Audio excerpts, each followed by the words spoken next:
The wedding invitation landed on David Thompson's kitchen table like a grenade.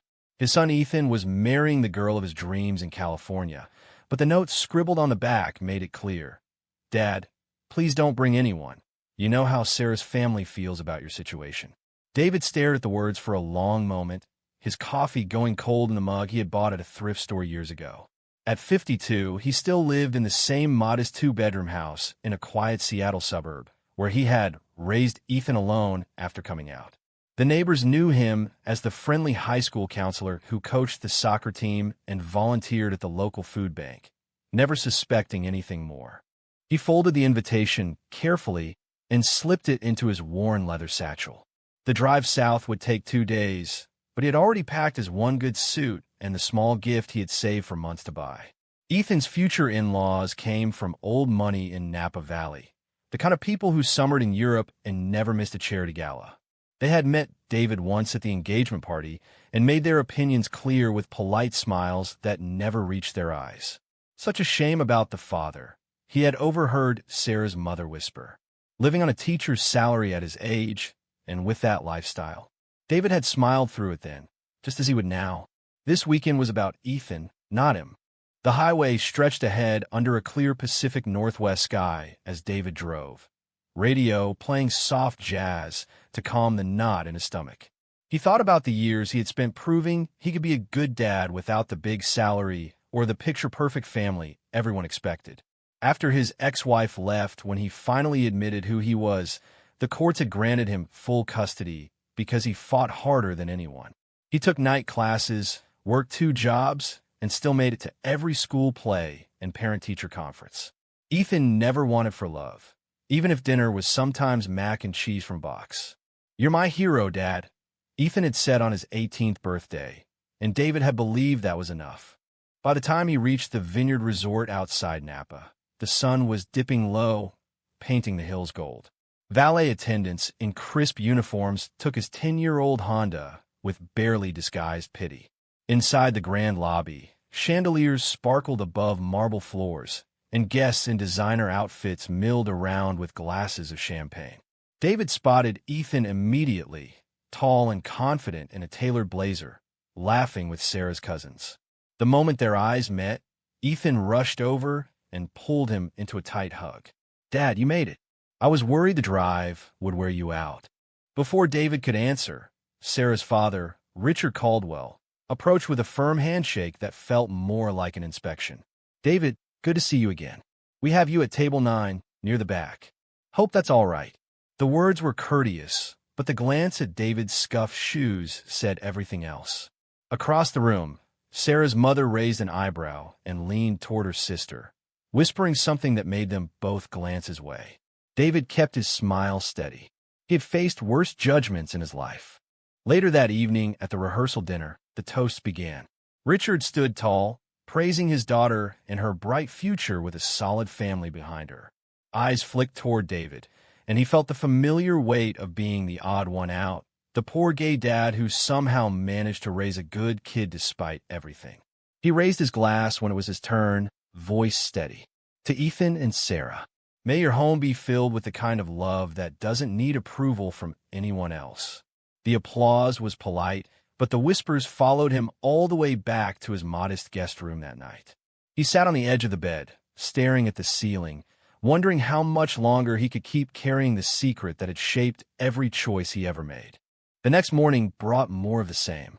Brunch on the terrace featured mimosas and fresh pastries, and David found himself seated between 2 of Sarah's aunts who asked pointed questions about his line of work. He answered honestly about counseling teens through tough times, but their smiles tightened when he mentioned the LGBT youth group he volunteered with. "How admirable," one said, the tone suggesting the opposite. Ethan kept shooting him apologetic looks, but David waved them off. He had learned long ago that some battles were won in silence. As the group moved toward the garden for photos, David stepped aside, letting the happy families pose without him. He didn't need the spotlight. He never had. Yet inside, the old ache stirred. 24 years earlier, when he had come out to his own parents in this very state, the door had slammed shut on his childhood home. "We didn't raise you to embarrass us," his father had said.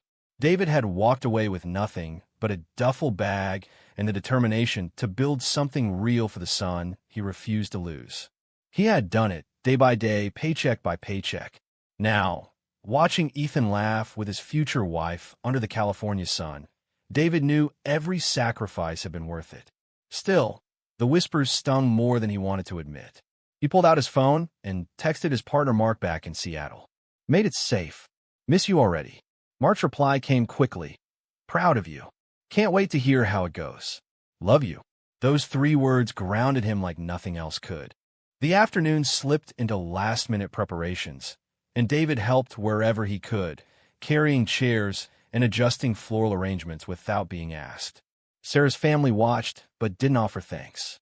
By evening, the rehearsal dinner had turned into a full celebration with live music and dancing. David stood at the edge of the floor, content to watch his son spin Sarah around.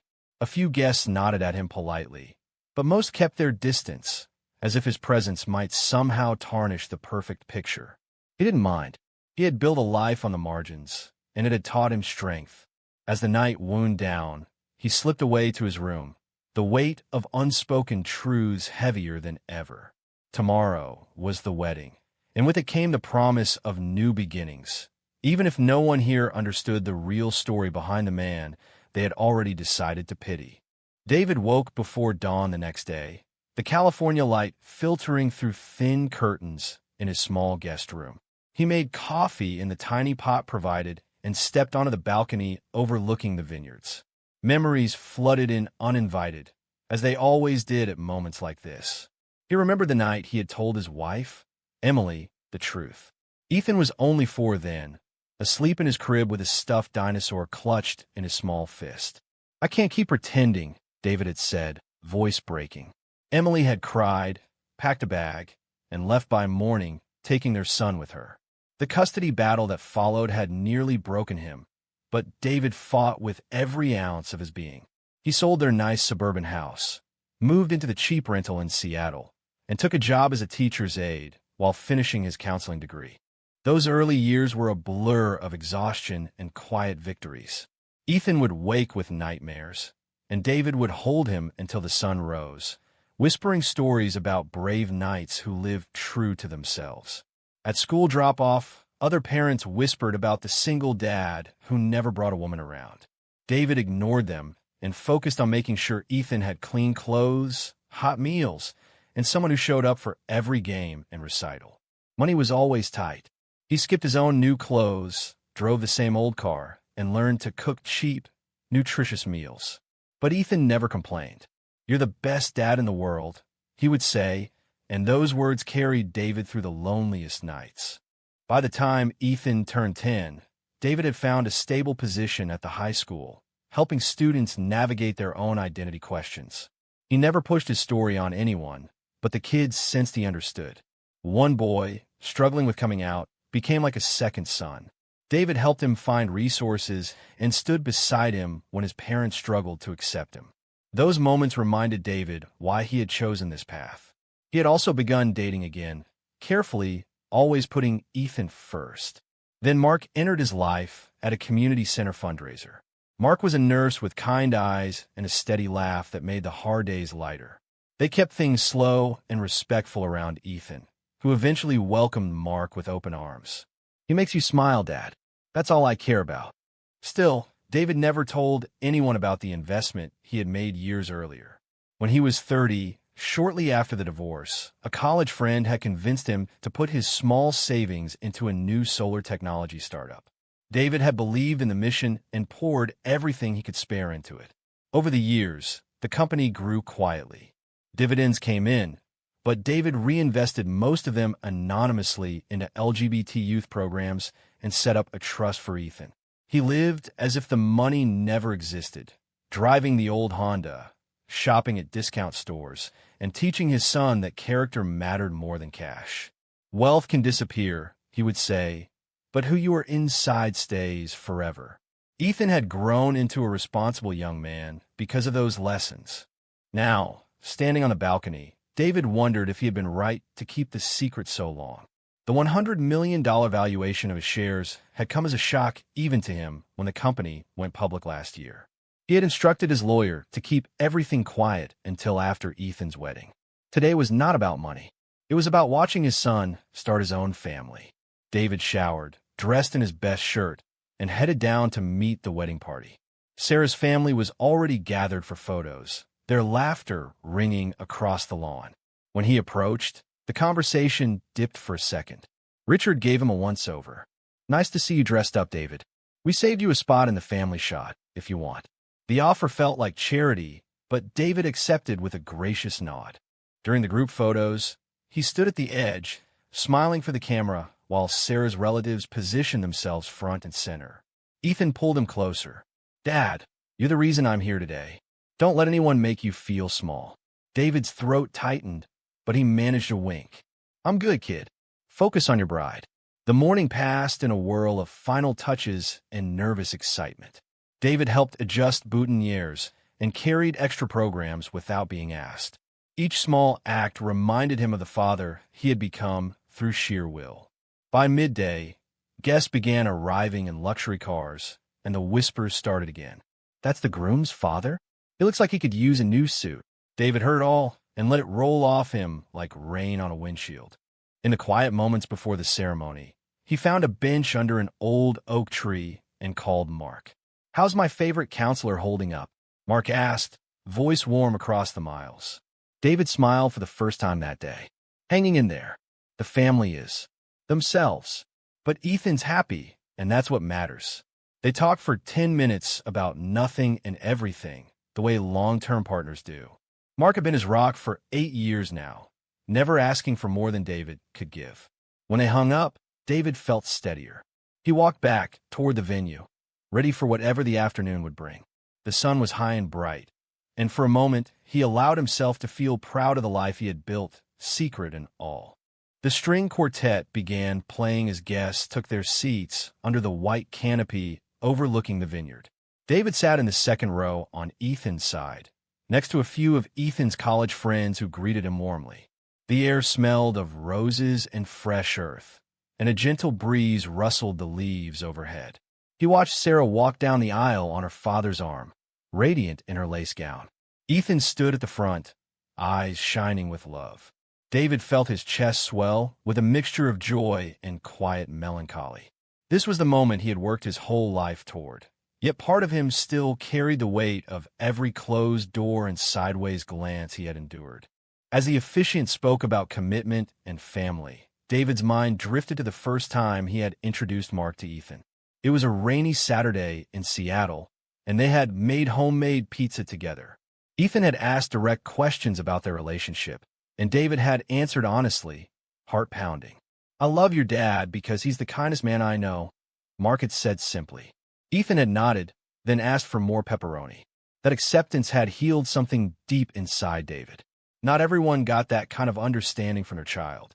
He thought about the friends he had lost after coming out, the holidays spent alone before Mark, the nights he had questioned if he was doing enough for Ethan. Every doubt had been answered by the man standing at the altar today. The vows were beautiful and personal. Ethan promised to build a home filled with the same steady love his father had given him. David blinked back tears, grateful that his son remembered the important things. After the kiss and the cheers, the party moved to the reception hall decorated with twinkling lights and fresh flowers. David found his seat at a table near the back, sharing it with a couple of distant relatives who made small talk about the weather. He listened politely, sipping water instead of wine. He wanted to stay clear-headed for whatever came next. During the first dance, Ethan and Sarah moved gracefully across the floor.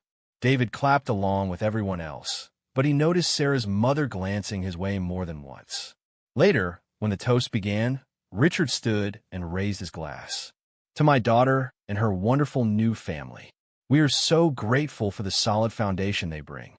The implication was clear. David kept his expression neutral, but inside, the old familiar sting returned. He had given Ethan a foundation stronger than money could buy. Before he could dwell on it, Ethan stood to speak. "I want to thank my dad for showing me what real strength looks like." He raised me on his own when it would have been easier to walk away. Dad, I love you. The room applauded, but David saw a few skeptical faces. It was enough. The evening continued with dancing and laughter. David stayed on the sidelines, enjoying the music and watching his son shine. A few guests approached to congratulate him on raising such a fine young man. Their words felt genuine, and he thanked them sincerely. As the night grew later, he stepped outside for fresh air. The stars were bright above the hills. He thought about the trust fund documents sitting in his lawyer's briefcase back in Seattle. Tomorrow, after the brunch, he planned to hand them over to Ethan privately.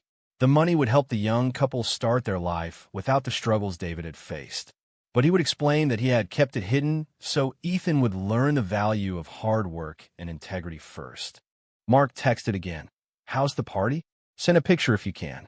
David smiled and snapped a quick shot of the dance floor, captioning it Ethan's night.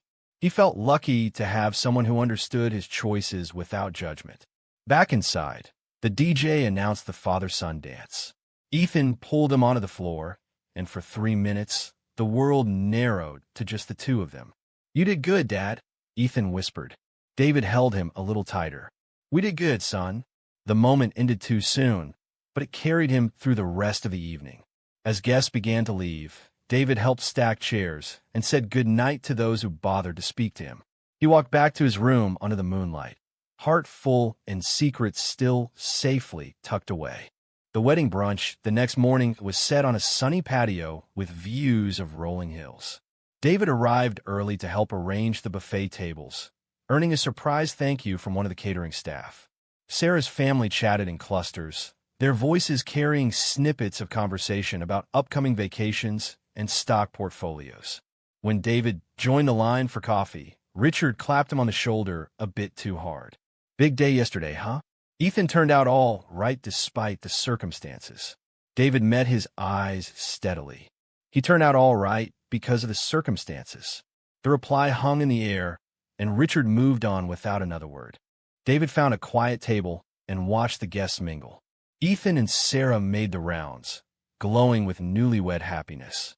A few of Sarah's cousins stopped by David's table to ask polite questions about Seattle life, but their interest faded quickly when he mentioned his modest neighborhood. He didn't mind. He had long stopped trying to impress people who measured worth by bank balances. Instead, he thought about the conversation he would have with Ethan later that afternoon. The lawyer had flown in quietly and was waiting at a nearby hotel with the documents. David planned to explain everything. The early investment, the decision to live simply, the anonymous donations to causes close to his heart. He hoped Ethan would understand that the secrecy had come from love, not shame. Mid-morning, the group moved to a shaded area for group photos again. David stood where directed, but when the photographer asked for just the immediate family, he stepped back without protest. Sarah's mother noticed and offered a tight smile. Your family too, David. Come on in. The words felt forced, but he joined them anyway. As the camera clicked, he caught Ethan's proud grin and felt the tension ease a little. After the photos, Ethan pulled him aside near the rose garden. Dad, I know this weekend hasn't been easy for you. Sarah's family can be a lot, but I'm proud you're here. David hugged him. Wouldn't miss it for the world. The conversation turned lighter as brunch continued. David shared stories about Ethan's childhood soccer games, and a few guests actually laughed along. For the first time, he felt a crack in the wall of judgment. Still, when talk turned to investments and real estate, the table grew quiet around him. He excused himself and walked the vineyard path alone, phone in hand. Mark answered on the first ring. Tell me everything, he said. David described the weekend so far, the subtle slights and the moments of connection. Mark listened without interrupting, then said softly, You're the strongest man I know. Ethan sees that. The rest will catch up eventually. Those words carried David back to the brunch with renewed calm. By early afternoon, the party began to wind down. Guests hugged goodbye and exchanged contact information. David helped load gifts into cars, earning genuine thanks from Ethan and Sarah. As the last car pulled away, Richard approached one final time. Safe drive back to Seattle, David. Maybe next time we can talk about getting you into a better situation. David shook his hand firmly. I'm in exactly the situation I want to be in. He turned and walked toward his car, the secret fortune feeling heavier with every step. He had one more stop before the long drive home, the meeting with the lawyer and Ethan. The truth was about to come out, and David hoped it would heal more than it hurt. Ethan met David at the hotel conference room, where the lawyer waited with a briefcase and a stack of folders. The young man looked relaxed in jeans and a polo shirt, still buzzing from the wedding high. "What's this about, Dad? You said it was important." David gestured for him to sit, heart pounding in a way it hadn't since the day he came out. The lawyer, an old friend from Seattle named Carla, opened the first folder. "Ethan, your father has asked me to explain some financial arrangements he set up years ago." David took a deep breath and began. "I never wanted you to grow up thinking money defined a man. After your mom left, I invested what little I had in a solar startup because I believed in the future. Over time, that grew. I kept living the way we always did, so you would learn the same values I was trying to teach. The truth is, those shares are now worth over $100 million. They're in a trust for you, and I've been using the interest to support LGBT youth programs anonymously." Ethan stared, mouth slightly open. "Dad, $100 million? You've been driving that old Honda and shopping at thrift stores while." David nodded, voice steady despite the emotion rising in his throat. "I wanted you to know love and hard work first. I didn't want the money to change who we are." Carla slid the documents across the table, showing the portfolio statements, the trust details, and the donation records. Ethan flipped through them slowly, eyes widening at the numbers. "You funded my college without me knowing. You helped those kids at the center, all while letting Sarah's family think you were broke." Tears welled in his eyes. "Why didn't you tell me sooner?" "Because I was afraid it would change how you saw me," David admitted. "I wanted to be your dad first, not a rich guy with a secret." The room fell quiet for a long moment. Ethan stood and pulled his father into a fierce hug. "You were always my hero. This doesn't change that. It just makes me love you more." They sat together reviewing the papers as Carla explained the next steps. The revelation felt like releasing a breath David had held for decades. He described the internal battles, the fear of being seen only for money, the joy of watching Ethan grow into a compassionate man. Ethan listened, asking questions and nodding with understanding. As the sun began to set outside the window, Ethan called Sarah to join them. She arrived curious and left stunned but supportive. "Your dad is incredible," she told Ethan, squeezing David's hand. The three of them talked for another hour about the future, how the money could help start a foundation or simply give them security. David felt lighter than he had in years. The secret that had weighed on him was now a bridge instead of a wall. When they finally stood to leave, Ethan turned back. "Dad, Sarah's family needs to know the truth. Not to rub it in, but so they understand who you really are." David hesitated, then nodded. "Tomorrow morning, before we all head home. It's time." The final breakfast at the resort was quieter than the previous days. David arrived with Ethan and Sarah, carrying the folder of documents. Sarah's parents were already at their usual table, sipping coffee and reviewing flight itineraries. Richard looked up with mild surprise when the three approached. "Morning. Everything all right?"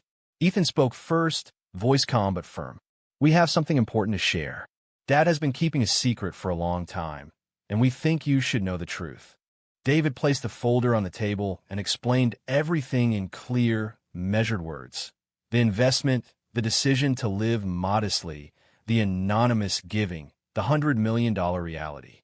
Sarah's mother set her cup down with a soft clink, eyes wide. Richard flipped through the papers, color draining from his face. "All this time, we thought." He trailed off, shame flickering across his features. "David, I owe you an apology. We judged you unfairly." The words were simple, but they carried years of misplaced assumptions. Sarah's mother reached across the table and took David's hand. "You've raised an extraordinary son, and you've done it with more grace than we ever showed. Thank you." The conversation stretched for nearly an hour. Questions came, followed by genuine listening. David shared pieces of his journey, the pain of rejection, the strength he found in fatherhood, and in his relationship with Mark. Ethan added stories of his own, reinforcing how David's choices had shaped him. By the end, the table felt different, warmer.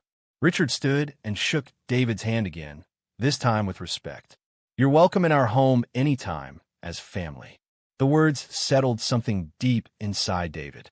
He had not come for validation, but receiving it after so long felt like the final piece of a long puzzle. Later, as cars loaded for departure, Ethan pulled David aside one last time. "I want you and Mark to come visit soon. Bring him to the next family dinner. No more hiding." David smiled, truly free. "I'd like that." The drive back to Seattle stretched ahead, but this time the road felt lighter. He called Mark from the highway, sharing the entire story.